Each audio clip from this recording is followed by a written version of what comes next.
Speaking out of Akron, Ohio, representing Team Popping the Boys, the headline god, Jeremy Lambert, and his co-host, speaking out of Atlanta, Georgia, representing more than one royal family, the king of indie viewing, Stephen Jensen. And this is the Spotlight on Fightful. Welcome everyone to the Spotlight here on Fightful. I'm Jeremy Lambert. That is Stephen Jensen. And shout out as always to Big Dick MLJ for the intro. We got a lot to talk about in the world of wrestling. But first, Jensen, I know you're wearing your Vikings hoodie. The playoffs are starting. The Vikings didn't look all that great on Monday night, but how you feeling going into wild card weekend, super wild card weekend? Man, I am pumped for some playoff NFL football, but I won't talk about this too long. A big narrative throughout this season, a big fear amongst Vikings fans, and even more so amongst like NFL media, talking heads and that type. They've been saying Sam Darnold will be turning into a pumpkin at some point this season, what's the fairy tale? Why am I Sleeping Beauty? Is that the one? Cinderella. Cinderella, that's the one. Cinderella. I'm getting them all my fairy tales mixed up in my head as I tell this story. But people have been waiting for him to turn into a pumpkin like Cinderella. That was like midnight, right? She turned into a pumpkin. Yeah. So that's kind of what happened last week with Darnold, unfortunately. Like, he did not play well, but he's played so great the rest of this season. I'm not going to hold the one performance against him. But on top of that, like, Justin Jefferson dropped some passes he normally wouldn't drop. TJ Hawkinson, the same. Everyone was just off. And Detroit played super hard. I mean, like, it's not like it's just frustrating because the Vikings should have put up like 20-something, 30-something points in that game because they were right there on the 5-yard line in the red zone over and over again, just could not get the damn ball in the end zone. So it was super frustrating, very uncharacteristic of this year's Vikings team. They normally can put it in, can get points from that distance. Also, Will Reichert, our kicker, who's a rookie, he came back from injury a few weeks ago and has not looked good since he came back. Like, something's up with him. And the kicker we were using, John Parker Romo, in the meantime, we let off of our roster when Reichert came back, so we can't even re-sign him if we wanted to because he ended the season with Dallas. So we're in this uncomfortable spot, unfortunately, heading into the playoffs because now we have to play against the Rams on Monday night. I think that game's going to get moved to Phoenix unless the weather gets better. Everything. By the way, thoughts to everyone in California. Like, want to get that out of the way, obviously. We have good friend of the show, Jeremy Padower, who lost a lot in this fire. It sounds like everyone that I know at least is like, you know, the actual human beings are safe that I knew out in California, but a lot of them are being devastated right now. And it's really sad to see. So thoughts are out to everyone out there, obviously, but they may be moving the Vikings game to Arizona. Anyways, yeah. It was a bummer. It was a bummer seeing what happened because there was a lot on the line on this game this past Sunday. But hopefully, listen, I'd rather that happen now than in the playoffs, though, to be honest. Like, I'd rather them get that one out of the way and hopefully rebound. And Kevin O'Connell, our head coach, has a lot of history with the Rams. He was the offensive coordinator with the Rams when they won the Super Bowl just a few years back. And so, like, he's a part of that coaching tree, that Sean McVay coaching tree, the head coach of the Rams. So, like, also coincidentally, the only two teams we've lost to all season this year, we've lost to the Lions twice and the Rams once. And those were in back-to-back weeks, just like how it's set up for right now. It's just really crazy how full circle and wild this season has been. But, of course, I ride or die with the Minnesota Vikings, Skull Vikings. Shout out to Rob Wilkins also, if you're here in the chat. Our good friend Rob here at Fightful lives in Minnesota, big Vikings fan. So, yeah, Skull Nation. I'm looking forward to the game on Monday, but yeah, it was a rough Sunday night watching them lose to the Lions for the second time this season. Best of luck to your Vikings in the playoffs. I'm excited for some NFL playoff football. My team's not in it, but I can still enjoy the games. It's always fun to just watch football. So college football playoff is tonight, semifinal, one semifinal game tonight, one tomorrow night. So that'll be fun. I'll have that tuned in the next couple of days. All right, folks, let's get into it. Lots to talk about in the world of wrestling. As always, if you're here in the chat, leave us a super chat. That always helps us. That helps out the show. Leave us a thumbs up on the video and subscribe to the channel. If you've not done that, please subscribe to the channel. That all helps us out, and we appreciate all the love, all the support that we get from everybody. Let's jump right into Stephen Jensen's favorite topic. I need to finish the story. In the WWE, the story never finishes. The Rock and Cody Rhodes are now friends. Yeah. The Rock came out and he said, Cody, thank you for carrying the company. We're just friends now. Tell Mama Rhodes I said hello. And Cody's like, ah, ha, ha, ha, so yeah, funny. He laughed about it. Yeah. And then they had a drink backstage and everything's fine. And then The Rock tried to, retcon his comments on NXT by saying, I'm 20 steps ahead. Don't worry about me saying that Cody and I are friends. Just enjoy the ride that I'm taking you on. What did you think of this whole segment, Jensen? So my immediate thoughts as it was happening was so first off, obviously Raw on Netflix, huge debut show for Netflix. I had many people that aren't even wrestling fans, never talked to me about wrestling, but know that I like wrestling, that reached out and some said that they were going to check the show out, or their kids were really excited to watch the show. But I did also have some friends that are in wrestling that reached out and they were like, man, I don't watch WWE anymore, and I'm watching right now, and is this all they do anymore? This is what he's like, man, what's this jerk fest? Because it was just one star after another coming out and talking about how great this whole partnership with Netflix is. And I was like, no, they just need to. They're playing up massively right now to the old fans they're trying to get back and brand new people that have never watched, and they're trying to make it seem like a big deal because it's The Rock and John Cena and all these people are coming out. Hulk Hogan even made an appearance. But anyway, when we get to The Rock coming out, I'm expecting him at first, obviously, to be continuing this heel character that we've seen leading into last year's WrestleMania. I saw him appear live at Bad Blood here in Atlanta, at the end of the show. And it was it seemed like that was a hint that they were going to continue something between Cody and The Rock, or Cody and Roman and The Rock, or The Rock and Roman, some sort of combination of that. The three of them ended Bad Blood. When The Rock came out and said what he said, and I saw what he was doing, I was like, oh, this is, they're playing this like the audience has never watched the show before, or that they're coming back. They know who The Rock is, but they're not familiar with the story from last year. And so it was my opinion. So it's they think that all these new fans and returning fans are seeing The Rock, and they wanted The Rock to be The Rock that people expected. The one who is the good guy, who plays to the crowd, who does his catchphrases, so on and so forth. And then on top of that, even more importantly, I think this was The Rock's way of subtly hinting that he's not wrestling WrestleMania this year. I think he wanted to basically squash his beef with Cody so that there wasn't even the thought of him and Cody going into WrestleMania this year, because it looks like it's going to be Cody and Cena, which we've talked about a lot on this show. And I think is the right, if The Rock's not going to be wrestling WrestleMania, the move is definitely Cody versus John Cena. I think that's the right thing to do for sure. But that's what it looked like to me, was I'm going to squash my beef with Cody. Because when The Rock said the Mama Rhodes thing, I was like, oh, maybe that's him actually, switching back already real quick. But the way that Cody reacted to it, it was like, oh, they're buddy now. Then, like you said, they had the drinks backstage in the thumbnail of this video. But then later on in the show, pretty much the same thing happens with Roman. Roman wins Tribal Combat,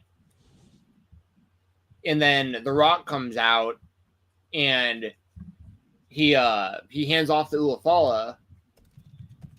And you think that there's a chance he's going to turn on Roman there, but he doesn't.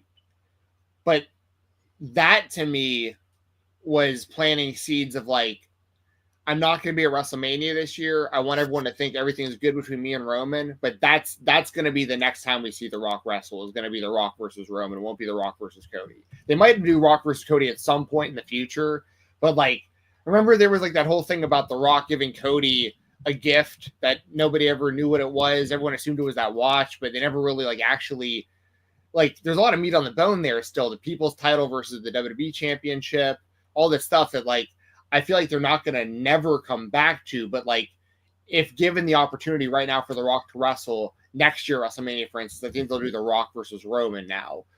Is my feeling. So I know there's a lot to unpack there. I just talked about a lot. Well, how do you agree with what I'm saying? Do you disagree? Like, how do you feel about kind of that whole situation with The Rock coming back and basically just becoming a baby face and squashing his beefs like right away?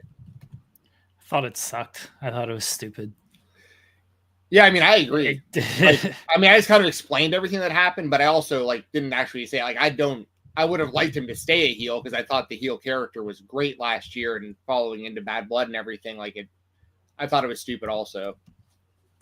I mean, it took away from everything fans watched last year, and The Rock trying to be like, "Oh, just enjoy the ride. I'm 20 steps ahead," and everything. It's like, you could have just kept up the feud or just not done that.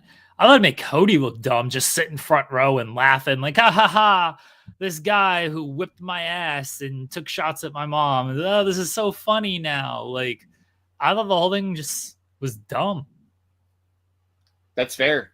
I can't argue that. Like I won't argue that because I agree with you. Listen, I love Cody Rhodes. I'm never gonna turn on Cody Rhodes, but that was weird considering their literal blood feud last year heading into WrestleMania. For them, because nothing happened between Bad Blood and now that we saw to get to this point either. Like the last time we saw them, like I mentioned, Bad Blood is closing. The Rock and Roman, Roman and Cody are in the ring. The Rock comes out. He stares them all down.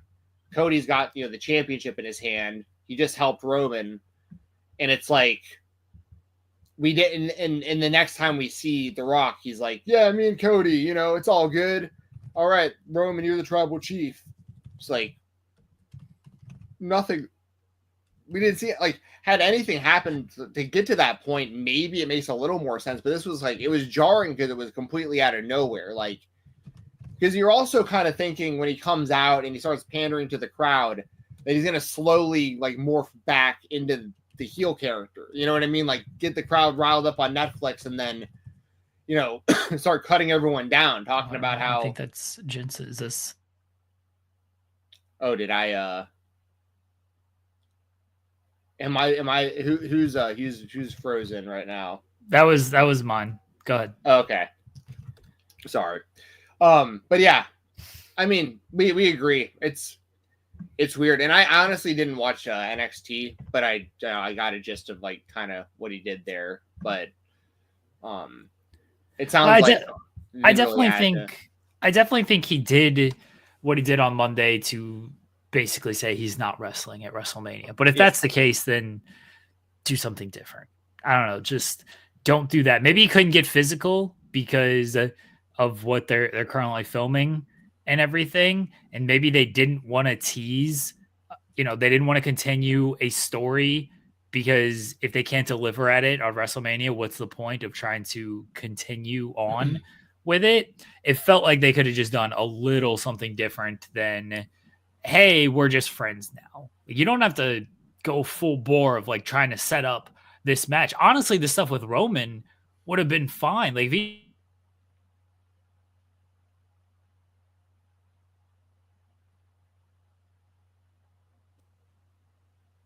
I'm gonna switch my internet. Go. Okay, you're good. But yeah, let us know in the chat how you feel about all this Roman Reigns and Cody Rhodes and Rock stuff here as well. Also, real quick, Maggie, good to see you in the chat. What'd she say this morning? Can't watch the show live, although she is in here live, but maybe she has to leave. Good to see you, Maggie, as always. Kogan, CW, good to see you in the chat. Ryan Adams with the Vikings logo for his picture. I appreciate that. Skull Vikings, Ryan Adams. Anyone else here in the chat, feel free to say hello. And if you have super chats, we'll put it up on the screen and we'll answer everything. By the way, I don't know if I don't think we mentioned, but here sometime fairly soon, I believe, Cole Radrick should be joining the show to talk a little GCW Hammerstein live. So a little live indie spotlight for y'all from the Ratty Daddy, our good friend Cole Radrick, probably around 10, 15 minutes from now, something like that. I'm not sure. I sent him the link, so we'll see what he pops on. But you there, Jeremy? Okay, yeah. What was the last thing I said? Basically that there would have instead of just saying like they're buddy, what else could they have done on Monday instead of that? Okay, so I think they could have done the stuff with Roman and been fine. Roman wins, he beats Solo, The Rock comes out, he does the Ula Fall. You tease a little thing, but it still makes sense with the story they were telling of, oh, does The Rock really trust Roman after everything that's happened? You know, we saw the ending of Bad Blood and everything. But as far as we know, Rock and Roman are still on the same page. The last time we saw them outside of Bad Blood, where who knows what that meant, you could still play that as who knows what it meant. But the last time we really saw them, they were celebrating night 1 WrestleMania. The Rock was trying to help him night 2 WrestleMania. So him anointing Roman, he's back to being the tribal chief, still makes sense without saying, hey, this is what we're doing for WrestleMania. Without saying, without really teasing a WrestleMania match between them. It's just, all right, that's another story beat that gives a little bit, but not too much to where people are going to read into it. That's just the nature of wrestling. People are going to read into all of this stuff. But there's plausible deniability of like, look, Rock just put the Ula Fall on Roman Reigns, as he should, given their history, given their relationship. Doesn't mean anything. We got more to do. And if Rock can wrestle at WrestleMania, wants to wrestle at WrestleMania, then you can continue the story as you get closer to WrestleMania. This just undercut and undermines this promo, everything they did last year. Again, him trying to save it at NXT, like, oh, I'm 20 steps ahead. Don't worry about it. Enjoy the ride I'm taking you on. Like Maggie kind of says it, and I mentioned it yesterday. Like, welcome to Netflix. This is fake. That was the whole code. That was the whole cold open. Like heel, babyface, work, shoot. It's like, you're just telling me that this is just a television show. And then The Rock tells me that this is just a television show. It's like, all right. Like, we know people aren't naive to wrestling and what it is anymore. But there's still like a large section of the audience who likes to suspend their disbelief and likes to be hooked in to this stuff and doesn't just want to be told, hey, this is all fake. These guys are just actors playing these roles. Because then when you try to sell stuff like CM Punk and Seth Rollins and this blood feud and these two guys really hate each other, you undercut that. It's like, well, do they really hate each other? Or are they just like really good friends working together? Like, it's dumb. It's just dumb. Yeah. And also, like, part of me thinks that there's a chance, because they never know The Rock's availability. That's a huge super chat by Ryan Adams. We're going to get to that here in just a second. Thank you very much, Ryan. Wow. Thanks, Ryan. That's amazing. Never gotten something like that on this show before. That threw me off. Thank you. That's my man too with the Vikings logo. I was just thinking, like, is there a chance, because they never know The Rock's schedule really, or at least that's how it feels. They kind of pencil stuff in, but then they're like, he gets busy with stuff, and then like they have to change their plans. Part of me feels like the idea was going to be The Rock was going to be the leader of this new bloodline behind the scenes, and when he came back, like it was going to turn out that he was the one pulling the strings for the new bloodline. But then his availability changed, and along the way they were just like, all right, well, if The Rock's not going to be available for this, then we need to change course. And essentially it's led to Solo losing a bunch, the group not really coming across like they're that dangerous really, and Jacob really coming across as like the actual leader and the breakout star of the whole thing. And now that Solo, someone mentioned it in the chat, who likes Big Shorts, it says that we got to get Solo versus Jacob now that Solo isn't tribal chief anymore. And that's, I do think that's going to happen. But I also feel like all of this wouldn't have happened yet with the new bloodline. Like Solo wouldn't have lost as much and this kind of stuff if they thought The Rock was going to be more available to be a part of the story, if that makes sense. Like I feel like not just like Cody versus The Rock changed and like The Rock versus Roman potential. Like I think that the entire new bloodline story had to change because The Rock wasn't around, if that makes sense. It's possible. I don't think they never know what The Rock's going to do. So I think they move forward with everything not knowing what The Rock's going to do. I don't think Solo was ever the guy. And they treated him like he was never the guy. And especially once Jacob showed up, it's like, oh, this is the actual guy here. Yeah. Yeah. What I've been saying for a long time that I think that eventually Solo is going to wind up back on the OG bloodline for this exact reason. And I think it's going to happen. Like, I think that Solo is going to get shunned from his group now that he isn't the high chief, the tribal chief, the head of the table anymore. He lost to Roman. So he's going to get booted from that group. Is Tongaloa even like, is he hurt? Why he's is hurt. he? Yeah, oh, he's okay. hurt. And Hikuleo just, is he in the company? Like, there's like, rumors of him coming in. Yeah, he's reportedly signed. It's just he hasn't obviously shown up yet. Yeah, so like there's still more, and obviously you have other members of the family. The one that a lot of people have their eyes on right now is Zilla. He's still like less than 40 matches in his career, but I saw he did an indie appearance with Armando Alejandro Estrada the other day, which is pretty awesome considering Armando was the manager for Umaga and Zilla is the son of Umaga, new Maga as I like to call him. Let's get to the super chat real quick, Jeremy. Okay. Ryan says, since it's likely The Rock isn't working Mania to build to Rock versus Roman next year, have Roman lose to whoever at this Mania. Then the next night on Raw, Rock returns, takes the Ulafal from Roman for losing, and then Roman spends the year trying to earn it back. What do you think about that suggestion from Ryan? And thank you again, Ryan, for the super chat. We really appreciate that. Incredibly generous, Ryan. Skull Vikings. I'm going to read that over again. Since Rock is working Mania to build Rock versus Roman, have Roman lose whoever at Mania. So maybe like CM Punk at Mania, he loses to. Then the next night on Raw, Rock returns, take the Ulafal from Roman. Say, some sort of version of that I think could work. Yeah, I think that's a pretty good idea. Because The Rock ultimately wants the Ulafala, right? At least like that's if he was a heel, that's what you would think. That's what I thought until Monday. I thought he wanted the Ulafala until Monday. But I do like the idea a lot, Ryan. I think that could work, and I do think that it's going to be CM Punk versus Roman this year. I think Roman's going to win, but I'm also not 100% sure. CM Punk's been looking good. My boy Phil. Don't know how much I like CM Punk. He's I'm all about it. What is this newfound love of CM Punk you have?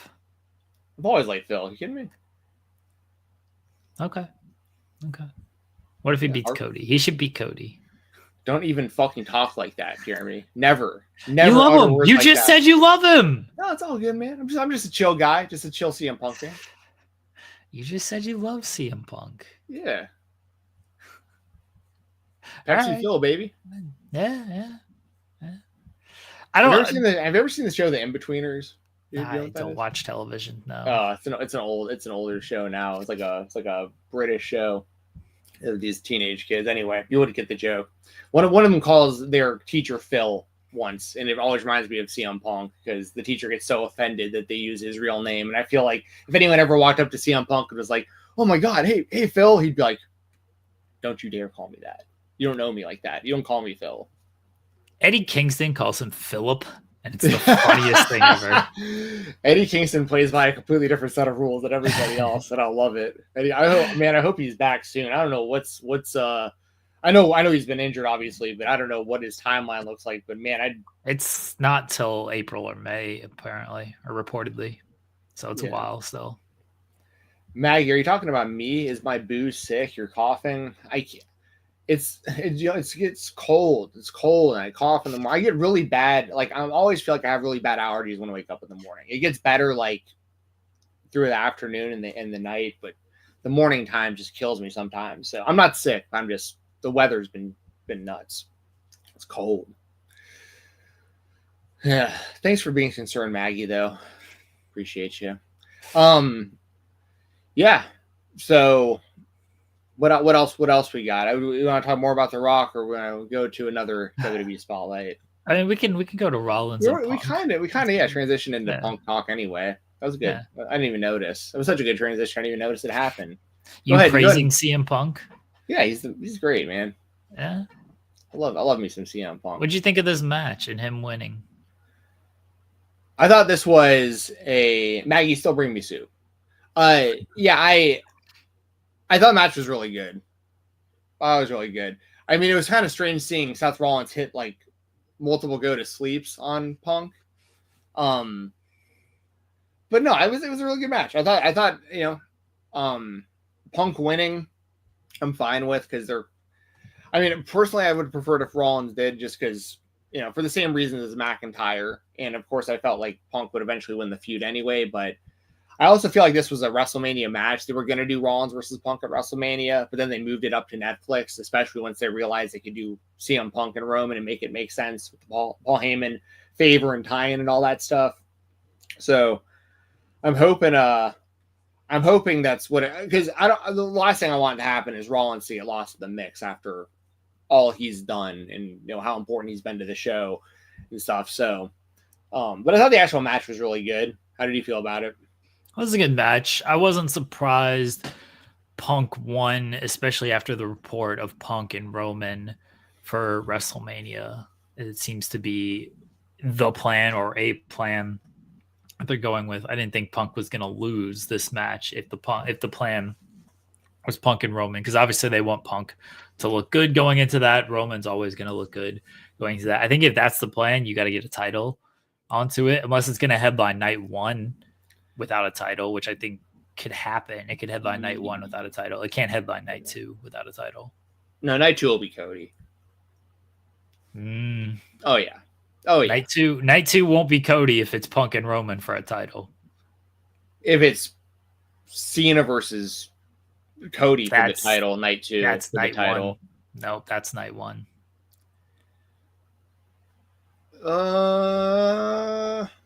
Well, I do agree that if they're the main event that they'll do, if CM Punk versus Roman is the main event of one of those nights, probably night two, it would be for the title.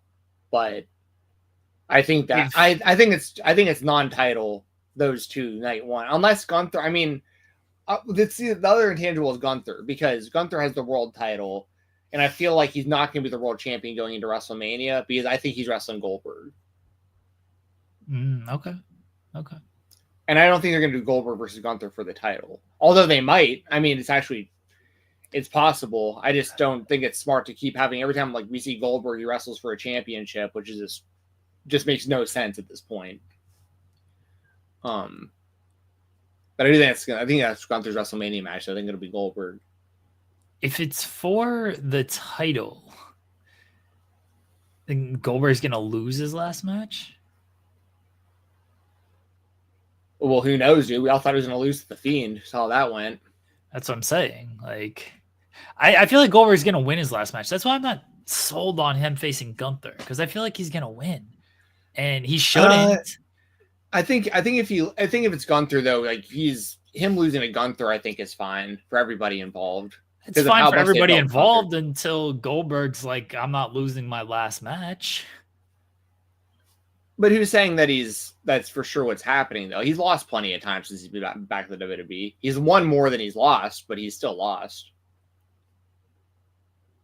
I'm just going, I don't know Goldberg, but I'm going based on the mini interviews with Goldberg that I've listened to. Mm-hmm. I'm not sold he wants to go in there and lose his last match. I think he wants to go in and win and show that he's this big superhero and the Goldberg character is such a dominant force, and just have a nice happy ending, kind of like Sting got, because he watched that Sting retirement match and he saw, oh, look, you can win your last match. Flair won his last match as well. Like, I know the old school way is you do business on your way out. You put the young guy over and you move on. And Goldberg has that mentality to an extent, but his bigger mentality is the WCW mentality, where them guys weren't losing. Hulk didn't want to lose. Flair wasn't going to lose. Sting had no problem losing, but he just watched Sting win every single match he had at the end of his career. I'm not sold on Goldberg losing his last match. It also reminds me, Jeff Jarrett, he's doing the same storyline in AEW that we're seeing from Cena and WWE. That's pretty interesting. We got a lot of what we're talking about right now going on. I think if Goldberg wrestles Gunther, he'd be okay with losing to Gunther. But I think Gunther's on a very, very short list of people that would be the case for. Like, I think Goldberg would want to beat pretty much anybody else. And maybe that includes Gunther. I don't know. But I do think that's going to be the WrestleMania match. And the only reason I even brought that up is because that's the question: is Gunther, is he the champion going into that match or not? Probably not. So, I mean, it's conceivable to believe that, I guess. But then, if Roman and Punk is for the title, who's the champion going into WrestleMania? Roman Punk. again? Punk? Yeah. So Punk wins the title through. Is they put it on the line in the chamber? Yeah, so Gunther's title's on the line in the chamber, you think? Yeah. I like that. I mean, that's actually a pretty realistic way to get to everything we're talking about. So what? So Cena wins the Rumble, actually? Cena probably wins the Rumble, faces Cody. Yeah. I'm fine with all of that. I know there's people who aren't going to like it. CW's Spory in the chat. Thank you very much for the super chat, as always, bro. Says, what's exciting about an over-the-hill jobber for 7 years, still annoying as ever, John Cena winning the Rumble and facing Cody? Sounds lame, to be honest.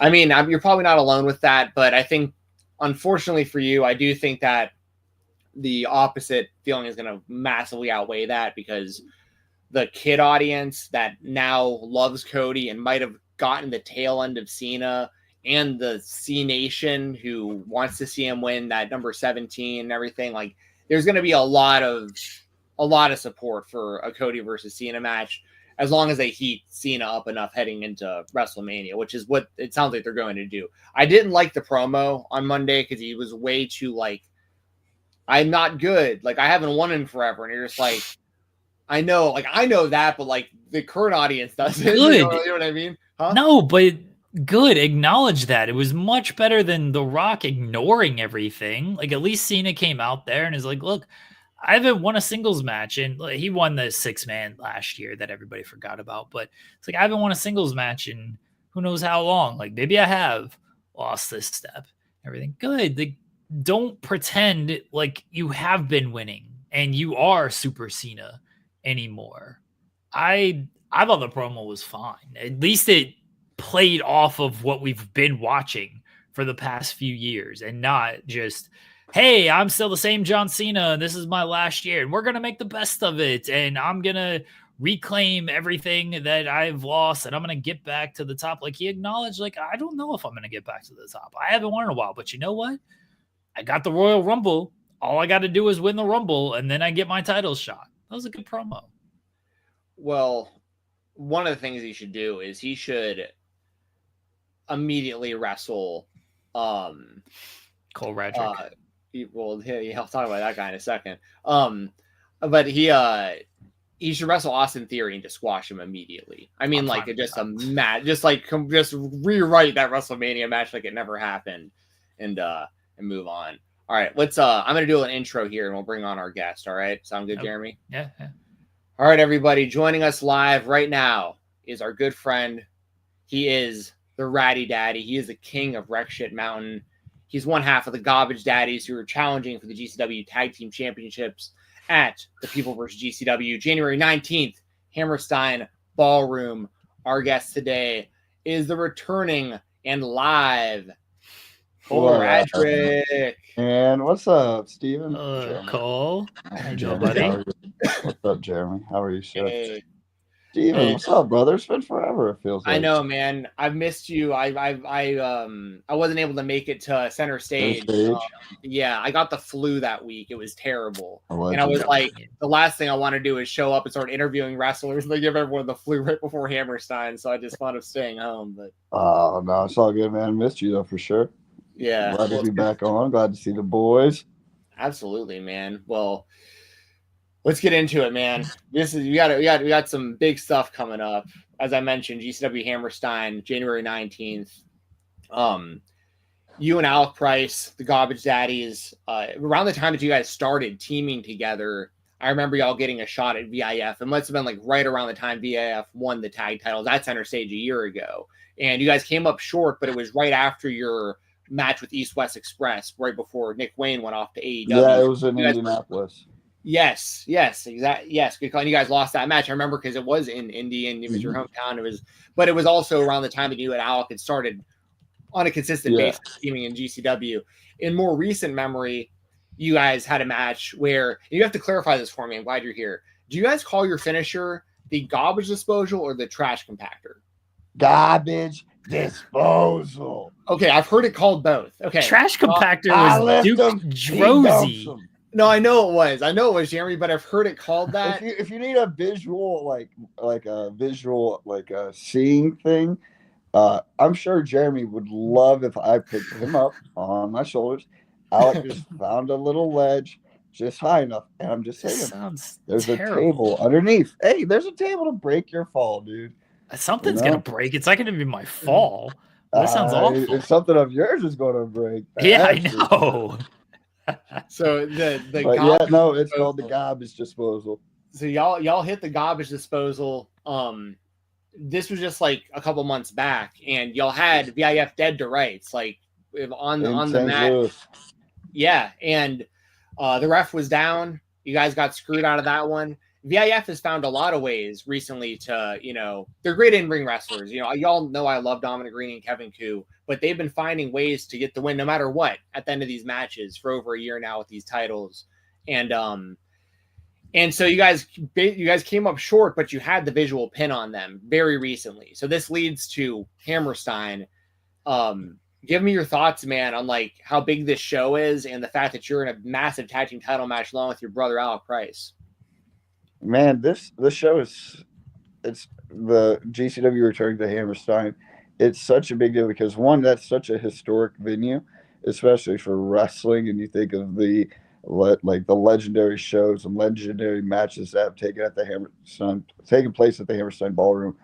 For me personally, like the very first GCW Hammerstein show, like I don't know how well you guys remember, but like there had to be like an online like small push for me to be on there.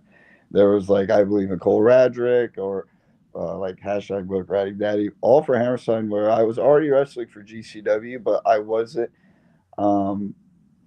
as much established, A lot of the scrambles and that kind of stuff. Yeah, absolutely. And then it kind of became this point of where me and Alex started teaming, and we got a lot of good wins under our belt. We got good chemistry. We know what we're doing. We're thinking the same. And it's kind of started leading on this path where we did beat Violence Is Forever. Yes, did we walk out the GCW Tag Team Champions? No, we didn't, because we got screwed over. But if I could tell you, what if in one night you could right the world of every wrong? What if in one night you and your best friend, your best pal, your best buddy could conquer the world? And I think on that night, January 19th, the Hammerstein Ballroom in New York City, baby, I think the Garbage Daddies are going to whoop Violence Is Forever's ass. And I think we're going to walk out the Hammerstein Ballroom, the new GCW World Tag Team Champions. Okay, so one follow-up real quick, and I'll let Jeremy get some questions in as well. Do we need to, though? Yeah. One thing that I found very interesting about the setup to this match is you did not have to use your brass ring to get this tag team title shot. So you still have the brass ring. Correct. So I have not cashed in the brass ring. Which in theory makes sense because you guys had the visual pin on VIF. So like you guys had reason to get this tag match. You didn't. So that makes sense to me. On the flip side, now I'm like, now you have so many options because, which is hypothetically, I'm just painting this picture for the fans watching. Hypothetically, let's say Hammerstein goes down, VIF finds another underhanded way to beat you guys. They beat you guys and retain the tag titles. You still have the brass ring. You can literally hand it back to the ref and say, screw that. We're running this back right now. We're leaving with these titles. Or you can hold on to that thing and go, okay, I've got the tag titles, and now I'm gonna buy my time and become the world champion, become champ Cole Radrick. So there's a lot you can do with this thing, and I love that you didn't have to cash this in to get the tag title shot. I think it adds a lot to like me as a Cole Radrick fan, because like I still want to see you as the GCW world champion as well. So let's just say the world is my oyster, my friend, and I plan on taking it. It's very neat to still have the brass ring. I've had it almost for a year, and I feel like it's starting to get a little heavy. But you know, there's a lot of things at the forefront of, you know, what I want to accomplish in GCW, and right now it's all eyes on becoming the GCW World Tag Team Champion alongside Alec Price, beating Violence is Forever, going to Hammerstein, whooping their ass. And there is always that small thought of, I'm carrying around this little brass ring that could give me the world. And it's like you said, man, it's exciting because it leaves a lot of options on the table. And yeah. I want to live in a world where Garbage Daddies win the tag team titles, Cole Radrick is the GCW World Heavyweight Champion, and Alec Price wins the J Cup. And now you've got the JCW and GCW tag team champions with all of the gold. How sick would that be? I mean, trash all over, dude. Like, I think that would be. I think a lot of people would have a lot of different opinions on that, and I think I don't give a fuck. I think that is definitely within the realm of possibility and the things that me and Alec are capable of, for sure. Apparently, I'm not capable of saying capable. It's one of those things where, man, everything is right in front of us right now. You know, it's all in front of us. It's all for the taking. It's all up to me and Blue on about what we're about to do, and we're going to see what happens. Is there an expiration on the brass ring? Like, can you hold this thing for like 5 years if you want? Nobody's fucking told me. All right, I'm just wondering if nobody's told me. Hey, you gotta get this. You gotta use this coupon by this day, or you don't get your fucking Big Mac. Nah, I've never been told about an expiration date, so I am holding on to it until I've been notified otherwise, or until my time is right. I know if there's like fine print, you know, sometimes like a bottle, like on a bottle cap, it's like really small print of like expires 10, 20, 27. Maybe I need to check like the inside. I haven't checked on the inside. Maybe if I look on the inside, or I was going to say, no, I need to look at that. Fuck. But if it was like this past Christmas, like it's like, fuck. I'm just like, I come back on here and I'm like, so guys, the referee's like examining it, is like, you know, this is expired actually. Oh, that'd be hilarious. After the main event of Hammerstein with the brass ring. Sorry, Cole, what you said? It's like taking something to the cashier. My mom told me to bring it up anyways. It's 1 day past. You can't take this 1 day past. Come on. 1 day, dude. Come on. No, I have not been privy to any expiration dates or due by dates, and I'm going to kind of let it roll off that. But yeah, I got a lot of plans. I got a lot of good things I have coming up with it. Sorry, by the way, I don't have my nice setup. Rec Twitch Mountain is under a lot of construction, and not everybody can have a cool green screen to cover up whatever is going on in their life, you know? It's just a bed behind me. That's it. I thought you were outside in front of Toretto's. Well, I thought you were talking about family out there, and they were just like, I got to go do this podcast. You guys want to be in the background?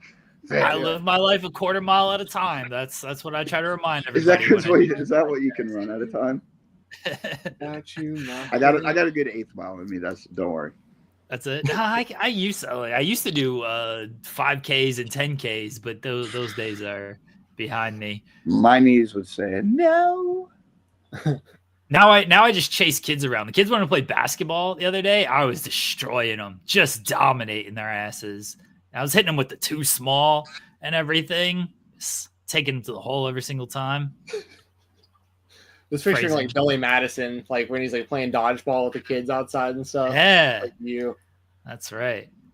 Cole, I have a non-GCW question for you. This is random. I've asked you this before, but you might have an updated answer or a more longer answer you can give me. So there's a YouTuber that we've interviewed on the show before called Nacho Main. He's hilarious. He does these great videos, and he hit me up in the DMs the other day randomly, and he said, "Hey, dude, I'm working on a video. Do you know anybody who's wrestled Yoshihiko?" And I said, "Oh yeah, I know some people who wrestled Yoshihiko. What is it like to wrestle Yoshihiko?" I'm going to give him this answer.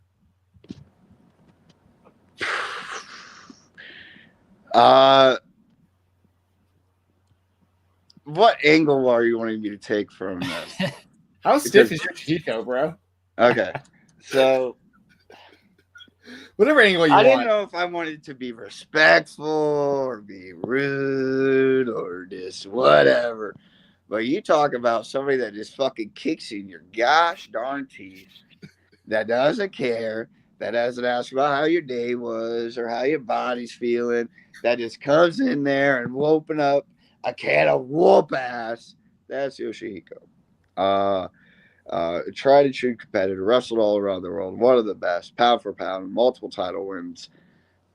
What else can you say? To wrestle Yoshihiko though in a collective show in California was a life trip for sure, but to wrestle a match of that magnitude for the DDT Pro Iron Heavy Metalweight Championship, something like that. Yeah, dude, it was that shit was rad, man, and it was a good time. Yoshihiko, it was a great battle. I think I launched Yoshihiko 28 or 35 feet from a two-step drop to the wall, and I felt like Brett Favre in the pocket, but there's still money from nobody, so it's a lot different. Yeah, we're talking Vikings Favre. Huh? We're talking Vikings Favre. Yeah, 1 year Vikings Favre. We don't talk about Packers Favre on this show. We never talk. Oh man, hey, Detroit's going to do it this year.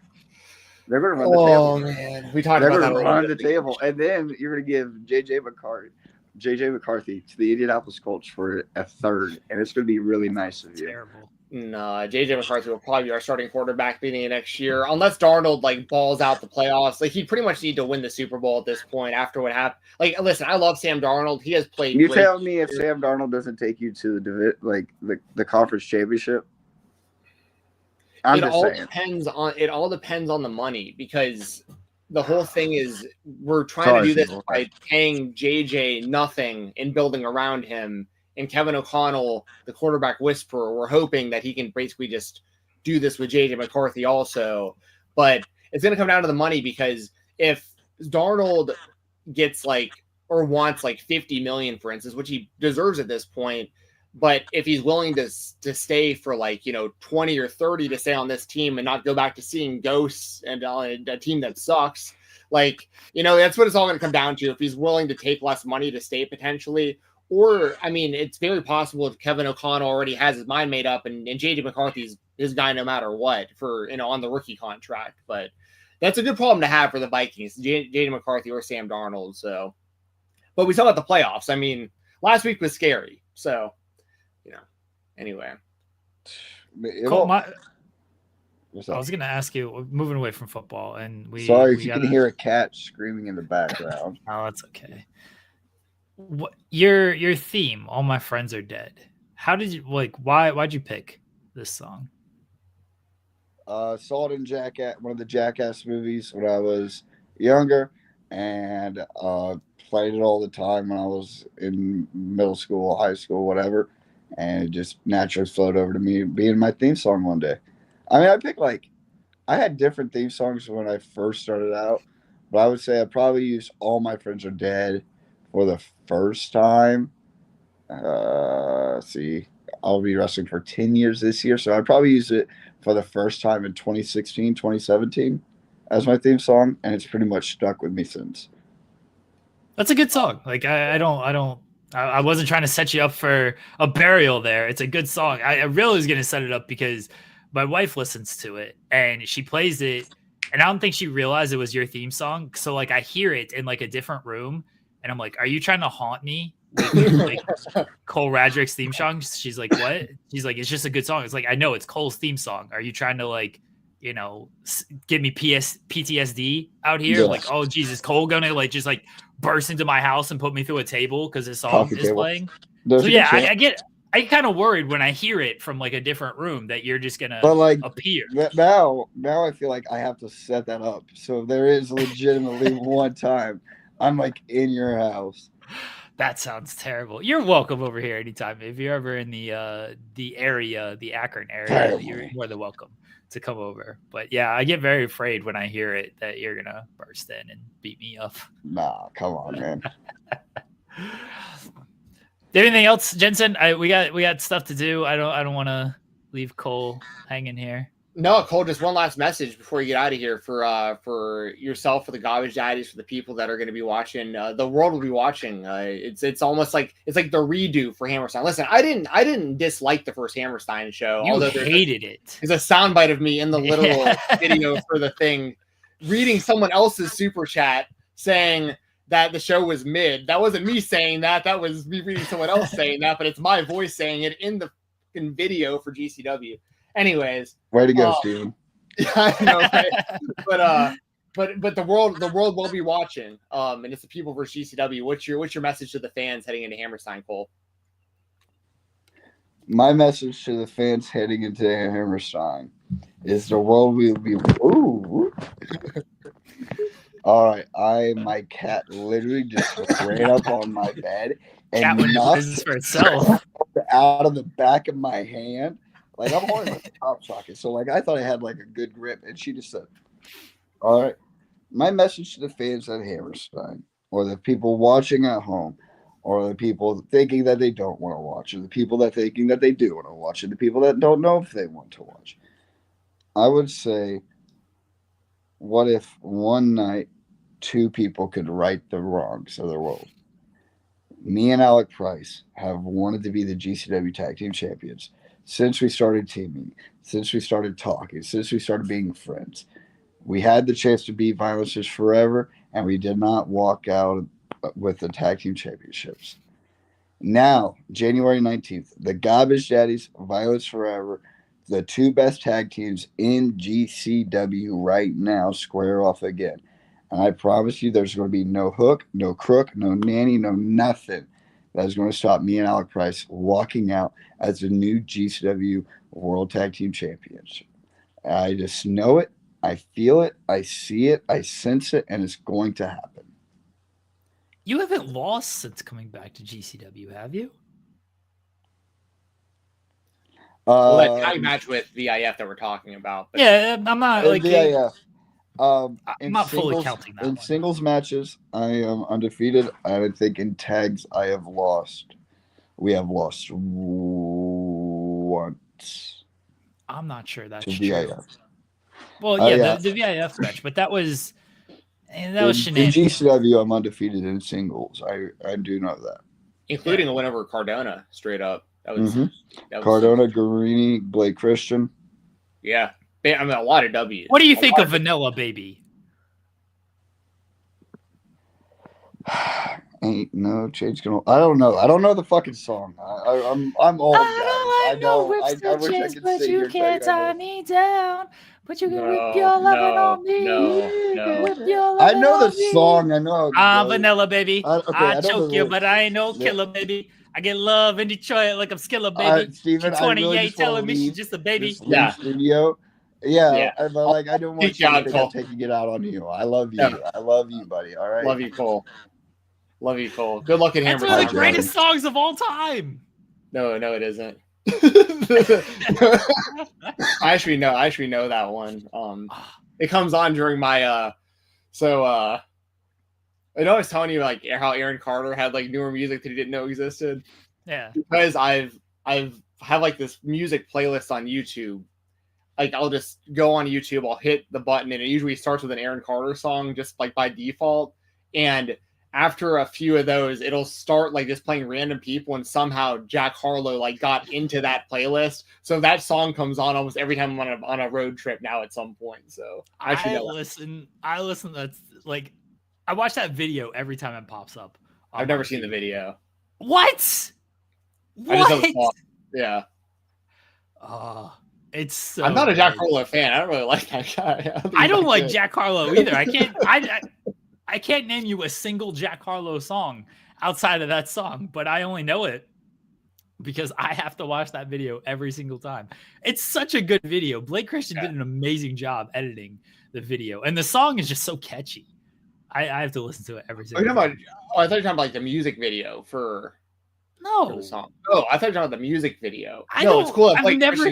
It's a good thing for Blake Christian to be using. I misunderstood what you were talking about. I've never watched that music video for Jack. Who could possibly care about that? I watched the music video for Blake Christian, the edit that he did when it shows up on my feed, because it shows up a lot. People are always in the comments of like, WWE's gonna get this demon, AEW should sign this demon, and so they play that video. I'm like, oh, I gotta watch it. Okay, it's so good.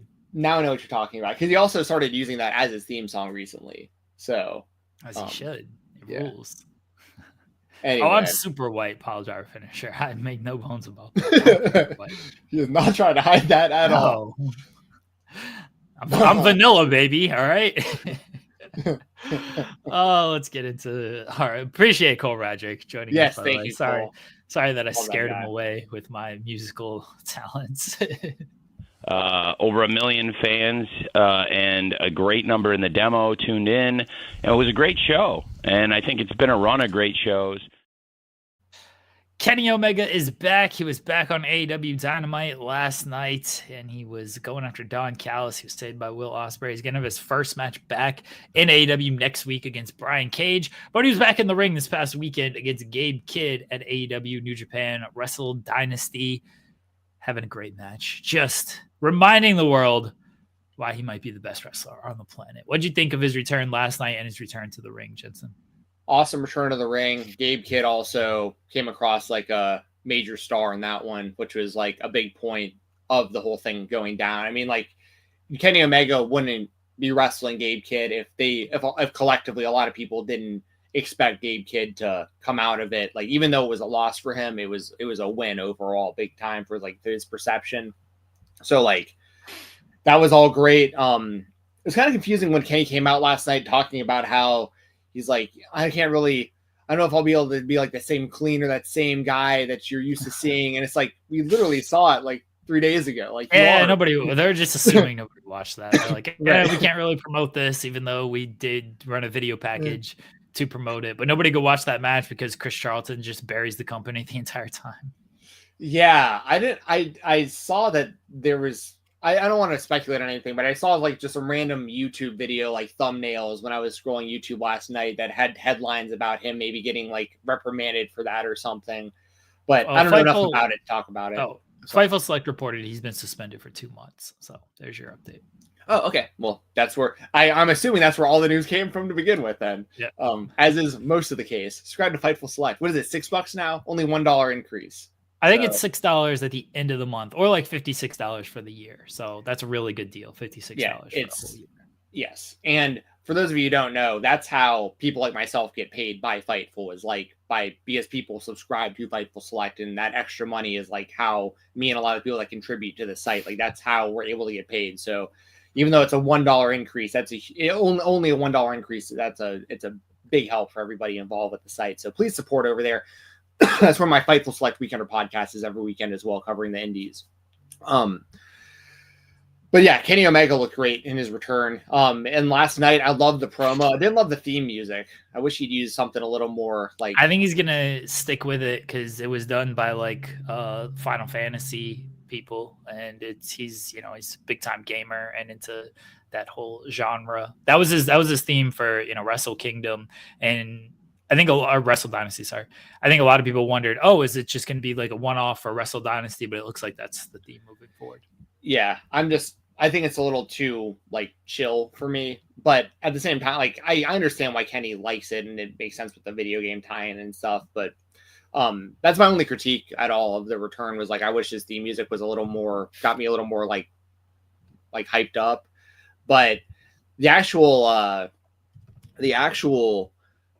promo he cut last night I thought was very good, and it really made me believe in what he was saying too, because I think there was a lot of truth in what he was saying. Like I mean about his struggle with diverticulitis, his recovery, and everything that came along with that.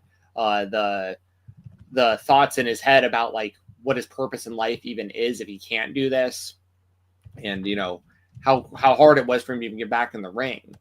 Like I remember when Brock Lesnar went through the diverticulitis thing when he was in the UFC, and like that's Brock Lesnar, who you think is like a god among men physically, and he was literally fighting for his life when he had diverticulitis. Like there was a lot of people that thought he might die when he was in that hospital, and it's like, so this is no, obviously it's no joke, but like this is a super serious thing, and Kenny's almost downplaying it almost how serious this is, because like I know he said like if I showed up a few minutes later I could have died. Obviously that's mega serious, but the fact that he went from that to being able to have a match like what we saw against Gabe Kidd, that's like superhuman to be able to do something like that's Kenny Omega is incredible for being able to do this kind of stuff.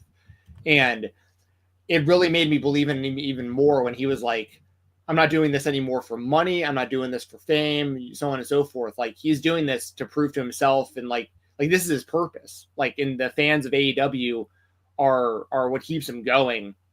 And I thought it was a fantastic promo. And then you have the Callis family coming out, and he gets like the punch in the stomach and everything, and that leads to Ospreay coming out and them having their stare down. So it looks like Ospreay and Kenny are going to be allies because of their common enemy in the Callis family.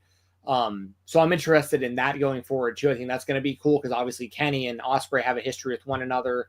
Ospreay basically like kind of like quote unquote the new Kenny Omega in a lot of ways. Like Kenny has kind of also set that stage for Ospreay. Like there's a lot of eggs in the Ospreay basket when it comes to people who've put him over and helped him along the way, and his future positioning as like the face of AEW eventually probably. And he's kind of already gotten there in a lot of ways. So like there's a lot on the line for Kenny Omega being back.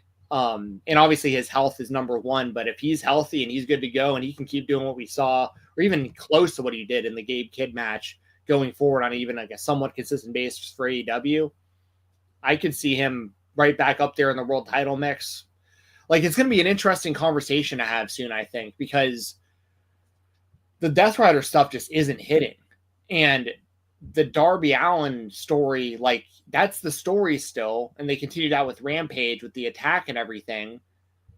But like there's going to be a subsect of the fan base that's going to continue to grow. That's going to be like, it should be Kenny and not like it should be Kenny winning all of this if he keeps looking good. You know what I mean? So I'm interested to see how all this goes for Kenny in his return, but I'm very excited and very optimistic based on what I saw at Wrestle Dynasty and what they're setting up coming out of last night. I think they're going to do Ospreay, and I thought they were going to do Ospreay and Fletcher at Grand Slam, and maybe they will. Now I'm thinking it almost might be a tag team match. Like it almost might be Ospreay, Davis, and Omega against Fletcher, Takeshita, and I guess Brian Cage or Lance Archer, one of the two. Or but it's 2-on-2 with Takeshita and Fletcher versus Ospreay and Omega. Yeah, that's fair. It feels like Mark Davis has got to get worked in here somehow, but maybe they don't. Maybe they just aren't bothered with Mark Davis because he wasn't there last night. He's just kind of been, he did the return and then Fletcher just kind of cast him aside, but it feels like he got to do a Fletcher Davis match at some point. No, that's why I was trying to just work Mark Davis in there, but maybe they're not going to work Mark Davis in there. Like your idea is probably more likely than my idea. I was just trying to get Mark Davis in there. I understand you trying to do that. It makes logical sense to do that, but I mean, we can all agree that Mark Davis isn't like he's not the star that they're expecting out of these other guys we're talking about. Yeah, for sure. Maybe Mark Davis does something else. Who knows? But we shall see on that. I do, like you mentioned, the Death Rider stuff and how long they can wait on Omega and the world title and everything. I assume they have a plan for the end game for the Death Rider stuff. It always looks like it's Darby. I keep saying I don't know what it is with Darby. In the fact, like scheduling wise, he's climbing Everest in April. He's very set on climbing Everest in April. You're either putting the title on him for a short reign or you're waiting until after he's done, which could be 2 to 3 months before. Sorry. I thought you. No, do they want Darby? Do they want a picture of Darby at the top of Everest with the AEW championship? But then you're taking the title off television for 2 to 3 months. That doesn't. We haven't seen it since November or whatever, since Moxley won it. Now, I'm not saying this is a good thing, by the way. I'm just saying, like, it's been a while since we saw the title. I forget Moxley's the champion all the time. Yeah, I mean, I get it. The title's in the briefcase, so that's fair. I still think it's going to be Darby wins and Christian cashes in his contract, and I think that's a horrible conclusion to this story. If that's how it goes, I hope I'm wrong. I really hope I'm wrong that that's not how it all wraps up, because I don't think that services anybody. But they're going to do Moxley and Cope in maybe that's the Grand Slam match. I don't know if they're waiting until Revolution for that. That's still 2 months. I don't know if you can get 2 months out of all this, and we'll see how it goes. But I'm with you after watching Omega and now him being back. It's like, how long can you, and I've said this for a while about Ospreay, how long can you wait before making these guys your world champions and putting them in the world title picture? Like, Omega still got unfinished business with the Elite, which, they're going to touch on that. It seems like they're waiting off until All In before they do Omega and Okada. That's what they teased at World's End, which means you're going to do the Don Callis family stuff for the next couple of months and then transition into the Elite stuff potentially. I'm just glad Kenny Omega's back. I'm glad he looks like Kenny Omega, because he hadn't wrestled for a year. I didn't know what to expect from the Gabe Kidd match. I figured he would be good, but I didn't know. I was very unsure based on everything he went through and being away from the ring for a year. But they again lost a step. So, there you go. What if they just completely change course on this? They're just like, Death Riders isn't what we expected it to be. Let's just change course, and Cope just beats Mox for the title. Cope beats Mox, and then Christian catches in on Cope. I mean, fine, because my end game is that Christian's going to win it anyway. So, okay, it's just a weak conclusion. I agree. It's all been Death weak. Riders. That's the problem. It's kind of like, I kind of would rather it just end however it has to. Just move on. Like, it just isn't. The best conclusion to me is Darby beats Moxley and then Christian tries to cash in and Darby beats Christian. Yeah. People might be upset that, you're wasting this cash in thing. Well, I think cash in things are kind of dumb anyway. So I'm okay if Darby just beats them both back to back.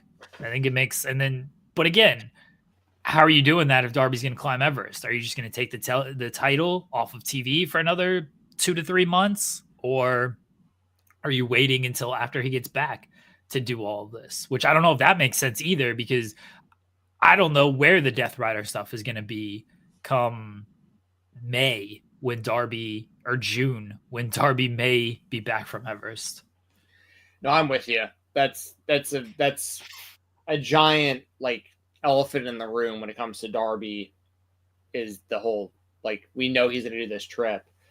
And obviously he was going to do it last year and he got hurt, but they knew he was going to do this again before they started this whole story. So we'll see. Yeah. All right. The other AEW topic is Powerhouse Hobbs. He won the Casino Gauntlet and he will challenge Jon Moxley for the title next week. Yeah. So I'm going to ask you first, how do you feel about Hobbs being the guy to win this one? Because we're assuming he's not going to beat Moxley. So how do you feel about him being being the one who won the match and getting the shot to begin with. Oh, that was fine. My pick was Brody King. Brody King wasn't in the match, but I thought they were just going to go with somebody who could be essentially a 1 week challenger, and then that be that. Hobbs makes a lot of sense because the last time he faced Moxley was the injury stoppage, or well, technically Moxley choked him out and everything, but it was when Hobbs got injured and was off of television for a few months. So Hobbs makes a lot of sense, and they did a good job of not only giving him the Casino Gauntlet win, but then him coming out to save Cope as well added a little extra to it. But I don't think Hobbs is like a long-term player in this. I was expecting you knew the title shot was going to happen at Maximum Carnage, which is next week. So I was expecting basically a 1 week challenger out of this. I didn't think like Jay White was going to win or Hangman was going to win and you were going to give them a title shot essentially on 1 week's notice. I know there's a little bit more story there, but I don't think Moxley's going to lose next week. So I didn't think you were going to put Hangman or Jay White in a position to lose after everything they've done over the past few months. Hobbs is a guy that can on 1 week lose. Yeah, I agree with all that. And I like that he was the one who won also. I did think it was kind of strange that, well, I get it though. Like they're making Hobbs look like he's dangerous by, he came out and the whole all Death Riders retreated once Hobbs came out, which I thought was like a little weird on the Death Riders because it's like it was still like 5 or 6 on 1 or 2 when Hobbs came out. But then I know FTR came back into the ring to even it up a little bit more. So I get it, but I'm interested. Honestly, it's kind of hypocritical because for myself to say this because. On one hand, I'm like, I want to see someone like Hobbs get a shot because he's been with AEW for so long. He's shown such potential for so long. He's had a lot of stop and start pushes in the company. I want to see him get a world title shot. So on that side, I'm happy this is happening for him. On the flip side, what I'm really interested in, almost more concerned about, is like he's not going to win the world title, and he really shouldn't at this point, given the story and everything right now with the Death Riders and Darby and everything we're talking about. But what are they going to do with Hobbs after this? Like, because it's like you get to the world title match and then you could really only go down from there. And like, how lost in the mix is he going to get coming out of this? Like, hopefully he can sustain some sort of ongoing push coming out of this, or maybe some sort of heel turn or something. I don't know what they're going to do, but like, you know what I'm saying? That's my only concern is like he gets the world title match and it's not like he's going to get a world title match again anytime soon then. And what the hell are they going to do with this guy afterwards? Because every time it seems like anything good happens for him, he like disappears again. Similar to like Wardlow. So, that's I guess what I'm most concerned about. I guess at the end of the day, if Powerhouse has a great showing against Moxley, then Tony Khan just needs to keep pushing him. It's like, figure something out. But, that's a problem with AEW sometimes.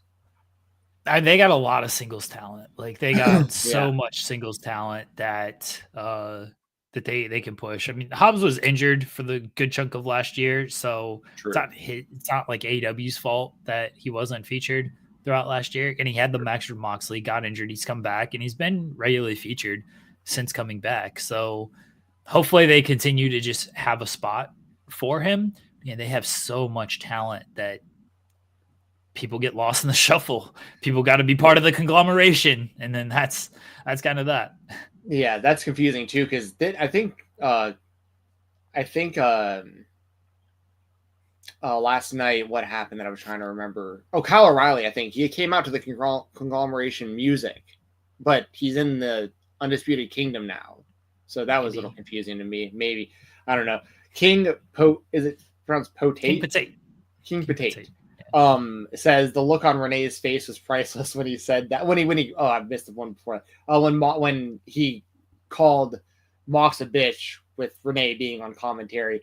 That's something else that I've had my eye on. We've talked about a little bit over the months.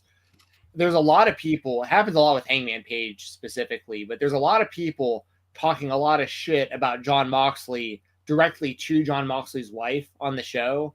And on one hand, it's like, you can keep the two separated. Like, she's a professional reporter on AEW TV who happens to be married to Jon Moxley. But at the same time, like, is there something brewing storyline wise where like it's almost too much of a coincidence? I know they don't have many backstage and interview people, but they do have other people that could be doing some of these interviews. So it seems calculated to me that some of these people are saying stuff directly to Renee, and Renee's response is almost kind of like you can tell she doesn't really like what's being said, but she isn't like saying anything about it. So like, this is something maybe to keep your eyes on. Everybody is like, there might be something brewing with her. I'm not saying that's necessarily a good idea either. It's not like I want to see Renee get involved with like the Death Riders or something like that, but it's, you know, everyone knows they're married. So it's like, you know, it is what it is. I feel like that's kind of maybe more something to that, maybe. Renee should start kicking people in the nuts. Yeah. Watch it turns out she's like super athletic. Like she gets in the ring and hits like a perfect 619. Everyone's like, wait a second, why wasn't she wrestling this whole time? Our product is what it is. We're going straight up the middle. The other spotlight that we have completely slipped my mind as I attempted to do this, so that's not great. Konosuke Takeshita he had a big weekend. He won the Never Openweight Championship. He defeated Shingo Takagi to win the title, and then he defended both titles, the Never Openweight title and the AEW International title, against Tomohiro Ishii at Wrestle Dynasty, and he's signed with New Japan. Now he has 3 contracts: an AEW contract, a DDT contract, and a New Japan contract. What did you make of this, Jensen? 2 of the best matches of the weekend were both Takeshita. The dude is a total workhorse. That guy, he's the real deal. As we already knew, obviously, and AEW has given him heavy pushes and his wins over Kenny and all that stuff. Obviously, international champion, so on and so forth. But he's a real deal. He really is, and he can be counted on to have like the match of the night pretty much whenever he needs to. Like he's on that kind of level for me. He really is that damn good. And he's got the size and the look and stuff to go along with it to be like a real massive, legitimate star worldwide. How do you think that works out with this contract? Like, I mean, obviously there's like, you know, obviously it's okay with AEW for him to do it. We haven't seen that with anyone else, though, that I know of, that like is under AEW contract, but has like publicly signed some other kind of contract with another major promotion. I think it works in that AEW is the priority, but if there's stuff for him to do in New Japan, he will do that. He's defending the title against Kushida this weekend at Battle in the Valley. I think if he has dates open, he's just gonna work New Japan dates. And I think if there's a spot for him and for a show in Japan, he will take that as well, because he is the Never Openweight champion, but the titles aren't defended super regularly, and most people lose them after 1 or 2 title defenses anyway. I think that if this is a possibility, they should do this with more people if it's beneficial to everybody involved. Like maybe people who are more so on Ring of Honor or like aren't getting any AEW TV time, you know, something like that for those kind of guys too, and girls.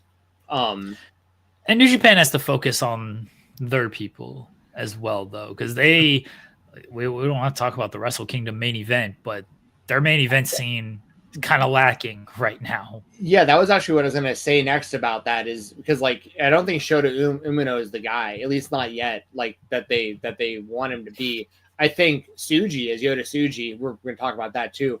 Excuse me, but that's kind of why I bring that up, though, is because the guys that they've been trying haven't really been working out. The ones that they've already built have bailed, and the ones that they've built and have stayed around are past their prime now. So like their best option might be getting young, either Gaijin talent, or I mean, it's fine if they're, you know, Japanese or native or whatever, but normally work in the States and they can get them back to Japan. But like, I don't know.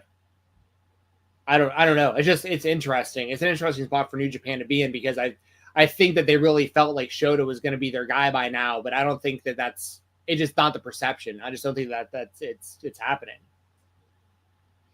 As Shota didn't come off great in the Wrestle Kingdom main event, and then the Cesaro match, the Claudio Castagnoli match was, it was there. Zack Sabre Jr. is very good. I like Zack Sabre Jr. 40 minutes with his style, it can be a little bit too much, but that's their main event format, essentially, especially in the Tokyo Dome. Like, it was always going to be a long main event. Yeah.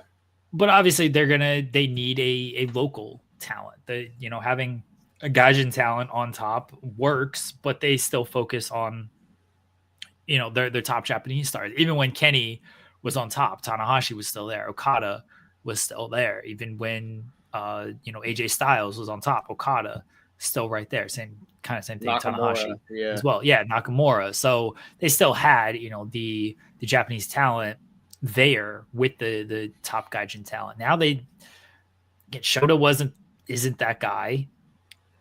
Naito's winding down his career. Tanahashi's in his last year. Okada's gone. I think Tsuji's kind of the next guy up, and they did a good job with him over the weekend. I thought the Finlay match was very good. It seems like Tsuji is going to be sort of the next guy in that spot, as he should be. But after Tsuji, I don't know who it is. I'm not sure who it's going to be.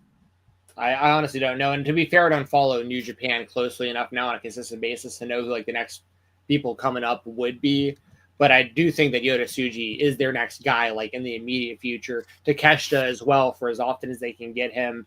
I will say one thing about Shota: that Death Rider he hit Claudio with, I thought was really nice. It's like a hybrid of like how Mox does the Death Rider where he like actually picks you up, but he also had like the Dirty Deeds version where he like the double arm DDT, and Shota's version is like a hybrid of the two. It's kind of hard to explain, but it's like a quick DDT, but he picks you up all the way. Looked really good. So it isn't all bad for Shota Umino. And Shota, of course, was the protege of Jon Moxley. I remember when Moxley came into New Japan, he was calling him Shooter and all that stuff. Like it's been a long, and I mean, he's the son of Red Shoes, if people don't know. I mean, there's been plans for Shota Umino forever in this company. So I think his day will eventually come. It just isn't right now. And I think Yota Tsuji's time is now. So I'm with you. We'll see. They're doing, and King State mentioned Gabe Kidd. Hey, Gabe Kidd certainly won a lot of people over with the Kenny Omega match. But again, that's another foreign talent. It's not a Japanese talent. And they're doing Yota Tsuji and Gabe Kidd next month, which I think that can give it a year. That could be your Wrestle Kingdom main event if they build it properly. But they're doing it next month. That doesn't mean they can't go back to it. I was just a little surprised they went to it so quickly. It feels like that could be a big Wrestle Kingdom match. Yeah, I think they're just running thin on like big matches that they can do because of the issues we're kind of talking about. You know what I mean? I see a lot of rematches, unfortunately. They're going to have to spend this next year like really building up some people, because that's what they didn't do enough of last year. Because when they announced Shota and Zack Sabre, it's like, you haven't really put too much into Shota. Like they kind of tried, but it clearly didn't connect. And it was a very underwhelming, like on paper, main event. And then it certainly didn't deliver at the end of the day either. Yeah. Yeah, I'm with you. I want to give a big motherfucking shout out. Cody Lane is the new Glory Pro Crown of Glory champion. Defeated the former Warhorse. What'd you think of this, Jensen? This was awesome. Good for Cody Lane. So for people who don't know, Cody has been around for a little while now. I'm going to look at his cage match and see how many years he's actually been wrestling for. 10 years. So it has been quite a while. He's been really successful recently as well. He's been teaming with Dan the Dad a lot as Home Cooking. They're the freelance tag team champions right now. I've watched the rise of Cody Lane in like that St. Louis area that Glory Pro normally runs out of. And he was also the guy like when Ricky Starks came back to the Indies and did Glory Pros, him and Cody Lane. Like there's been a lot of stock and equity put into Cody and building him in the scene, and like it really massively paid off. So he was already the A10 Gravity champion coming into this match, and this was title versus title. Warhorse being the Crown of Glory champion, which is the which is the Glory Pro heavyweight title. So this was title versus title, and the show that this happened on was Glory Pro's Out of Time, which is available over on highspots.com. show took place on January 4th. And the finish of this match, Kody, Warhorse tries to use his championship belt on Kody when the ref was distracted or down. I can't remember, but the ref wasn't around. And Kody wound up hitting a J driller onto the title belt and pinned Parnell for the 1-2-3. So congratulations to Kody Lane for winning the championship. Like I said, I've been seeing him wrestle a lot, especially over the last handful of years. But his tag team with Dan the Dad has caught a lot of steam, not just in Glory Pro, but like I said, also being the freelance tag team champions. They've, Dan the Dad is a guy. I'll just say this real quick. I've talked about it on the Weekender plenty, but I don't know how often I've talked about it on this show. For people who don't know the importance of Dan the Dad, not just in as a pro wrestler, but like behind the scenes. Glory Pro was founded in 2017, I believe. And I remember going to their early shows. They used to travel from Nashville to St. Louis to go to the shows. And at the time, Michael Elgin had founded the promotion. And Michael Elgin had a big hand in training a lot of the new talent and so on and so forth. And obviously, a lot has happened with Michael Elgin, and he was disassociated from the company. And when he left, the people who took the company over were Dan the Dad, Danny Adams, whatever you want to call him, and KLD, Kevin Lee Davidson. And they had to these guys were like students who had barely started wrestling, who now were running this successful indie promotion because it was doing so well that they didn't want it just to die. And all these people that they had trained with were getting matches consistently in this company. So these two kids basically took this company over with no experience doing this. And Glory Pro to this day, Kevin Lee Davidson dropped off as a part of the ownership years back, but Dan the Dad this whole time to this day, the work that guy is putting in to keep this company at the highest level, because they are a super high level indie company, Glory Pro. Dan the Dad deserves his flowers. For people who don't know, for people who just know him as a comedy wrestler, who isn't even just a comedy wrestler, honestly, he's a great in-ring wrestler who also does comedy spots. He means a lot to the indie scene, a lot behind the scenes. So Dan the Dad teaming with Kody, I think has helped Kody a lot too, collectively. And I think it's helped Dan also. It's been mutually beneficial to both. And now we've seen the rise of Kody in Glory Pro. So it's just really cool to see the hard work of these guys paying off. So just want to throw that out there too. A little inside baseball for y'all who might not have known kind of the backstage history story of Glory Pro and where they were and where they are now. But Dan the Dad deserves so much credit. And so does Kody Lane for where he's at right now. And Kody also, he took on Ricky Starks at the end of last year. And that was a big spot for him. Got a lot of extra eyes and attention on him and Glory Pro. Yep. I mentioned that. Oh, I know. I was repeating it. Yeah, no, I'm saying I know. It was a good big spot for Kody. Obviously Ricky's got a ton of buzz for a ton of reasons. Interested to see him wrestle again soon. I mean, I'd like to see him on my screen somewhere. Yeah. But yeah. Breaking news here. We don't have to get too deep into it, but WWE Raw wrestles up 4.9 million global views for Netflix debut. So they're claiming that 4.9 million people globally watched this show. They said in the United States it was 2.6 million. Is that including the replays up to now or live on Monday? It says live, 4.9 million live views. Wow. Live plus one. So there you go. Good for them. That's huge. What was Raw doing Nielsen ratings when they left? Round 2? 1.5. Yeah, but I would say 2. That was just US really though. That was good. just US. But still, they're saying how many US on Netflix? They're saying the 2.6 million. So that's at least a million more than what they were averaging in the US before the it says it's 116% higher than Raw's average 224. 116% higher than Raw's average 2024 U.S. audience of 1.2 million households, and higher than any other Monday Night Raw broadcast in the past 5 years. The event also more than doubled the 18 to 49 audience versus last year. That's a W. It's a W for the WWE. I mean, I'll be interested to see what their numbers continue to look like going forward. Because I don't know how many people tuned into this. It was just for the spectacle of I haven't watched wrestling forever. I heard it's on Netflix now, so they just watched it as like a nostalgia thing. I'm interested to see how many people stick around going forward. I hope it's a lot. Obviously, with Cody being on top, I want it to be the most successful period in the history of the company. So that's great for them, and it's great for wrestling too. It's a W for not just WWE, for all of pro wrestling. To have this kind of buzz for the WWE, to have these eyes on the WWE, it's a win for the fans. It's a win for the wrestlers. WWE ID system's a W. Everything happening right now is a win for wrestling and their fans and the wrestlers right now. The better the WWE does, as long as it isn't going out there and crushing all their competition, like going out there and like stomping out everywhere. Like if it keeps like the course that it's going right now, and like the WWE keeps getting bigger and bigger and better and better, and the other companies can continue to get better along with it. And the wrestlers have places to work. I mean, this is huge. Congratulations, WWE, man.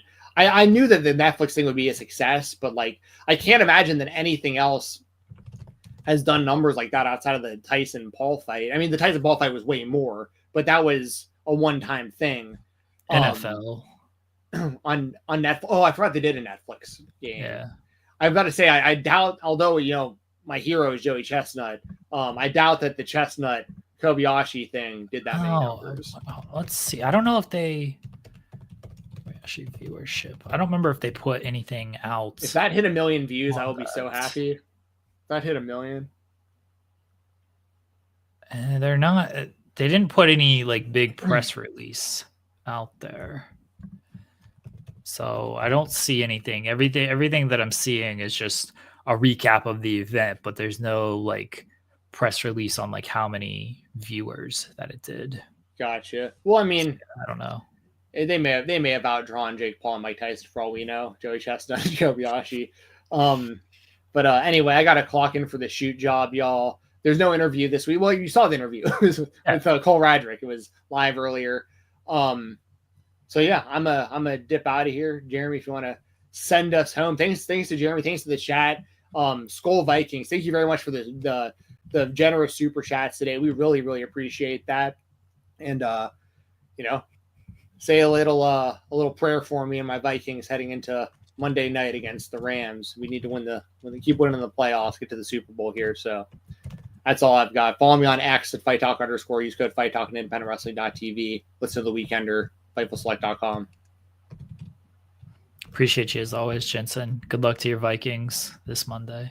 Do you want me to drop off? Are you going to close it up? Do you want to? I can just close it up. Yeah. Thanks everybody for listening, tuning in. I'm used to wrapping up. Well, I do have to run. Okay. Thanks everybody for tuning in. We appreciate all the super chats. Thank you to everybody who sent in the super chat, especially Ryan. We appreciate the big super chat you sent in this morning. We'll be back next week talking everything in the world of wrestling. Until then, I'll be back tomorrow.